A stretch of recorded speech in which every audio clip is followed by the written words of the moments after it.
Unit 5 lesson 6 এ the truthful dove 2 সত্যবাদী ঘুঘু 2 keywords wandering, insincere, speech, praise, host, grateful. শব্দগুলোর অর্থ আমরা সবাই জানি, আবার বলছি।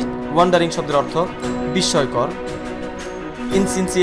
ইনসিনসিয়ার শব্দের অর্থ হচ্ছে আন্তরিকতাবিহীন বা কপট।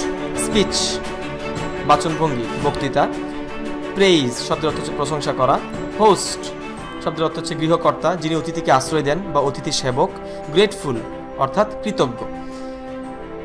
Read more about the tree birds and right answers to the following questions. ছবিটির দিকে তাকাও এবং এর সম্পর্কে আলোচনা করো। পাখি তিনটি সম্পর্কে আরও পড়ো এবং নিচের প্রশ্নগুলোর উত্তর দাও। All this time, the dove was listening to her friends' false praises. She was wondering how insincere his praises were.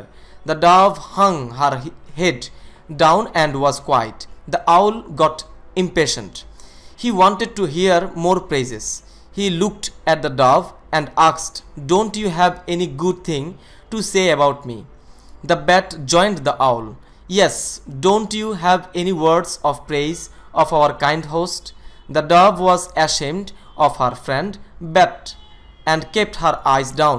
The owl argued the dove, "Come on, say something." The dove lifted her head slowly and said, "Master Owl, thank you very much for the shelter you have given me. Thank you for the food you have offered me. I will remain ever grateful for this."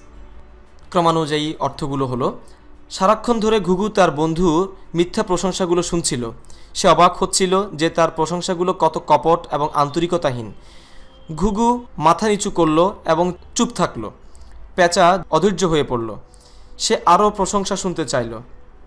সে ঘুঘুর দিকে তাকালো এবং জিজ্ঞেস করল, "তোমার কি আমার সম্পর্কে ভালো কিছু বলার নেই?" বাদুড় পেঁচার সাথে যোগ দিল, "হ্যাঁ, তোমার কি আমাদের অতিথি সেবককে প্রশংসা করার মতো কোনো কিছু বলার নেই?" ঘুঘু তার বন্ধু বাদুড়ের জন্য লজ্জিত হলো এবং তার চোখ বন্ধ করলো। পেঁচা ঘুঘুকে তাড়া দিল, "এসো, কিছু একটা বলো।" ঘুঘু তার মাথা ধীরে ধীরে তুলল এবং বলল, "গৃহকর্তা পেঁচা, আপনাকে অসংখ্য ধন্যবাদ যে আমাকে আশ্রয় দেওয়ার জন্য। আমাকে যে খাদ্য প্রদান করেছেন তার জন্যও ধন্যবাদ। আমি এর জন্য চিরকৃতজ্ঞ থাকব। Questions: what does the word insincere mean in the story? গল্পে কপট শব্দটি দ্বারা কি বোঝায়?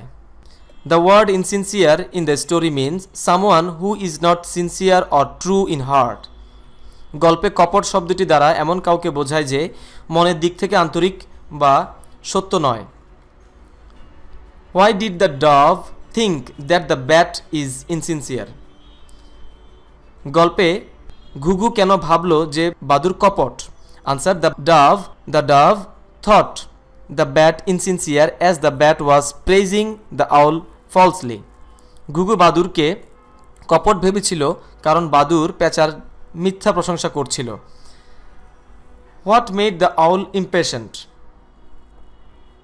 কি পেঁচাকে অধৈর্য করে তুলল? The owl became impatient as the dove hung her head down and was quiet. পেঁচা অধৈর্য হলো কারণ ঘুঘু মাথা নিচু করেছিল এবং নিশ্চুপ ছিল। 4. Why was the dove ashamed of her friend? The dove was ashamed of her friend as her friend told her to praise the owl. ঘুঘু তার বন্ধুর জন্য লজ্জিত হলো কারণ তার বন্ধু তাকে বলল পেঁচার প্রশংসা করতে। True or false? If false, give the correct information. সত্য বা নাকি মিথ্যা যাচাই করো। মিথ্যা হলে সঠিক তথ্য দাও। The bat was very sincere when he praised the owl. বাদুর খুবই আন্তরিক ছিল যখন সে পেঁচার প্রশংসা করছিল। ফলস। He was insincere. মিথ্যা, সে ছিল আন্তরিকতাহীন বা কপট। The owl wanted to hear more good things about himself. পেঁচা তার সম্পর্কে আরও ভালো কিছু শুনতে চেয়েছিল। আনসার: ট্রু, সত্য। The dove was very harsh to the owl. ঘুঘু পেঁচার প্রতি খুবই কর্কশ ছিল বা কঠিন ছিল। Answer: false. The dove was very thankful to the owl. ঘুঘুটি পেঁচার প্রতি খুবই কৃতজ্ঞ ছিল।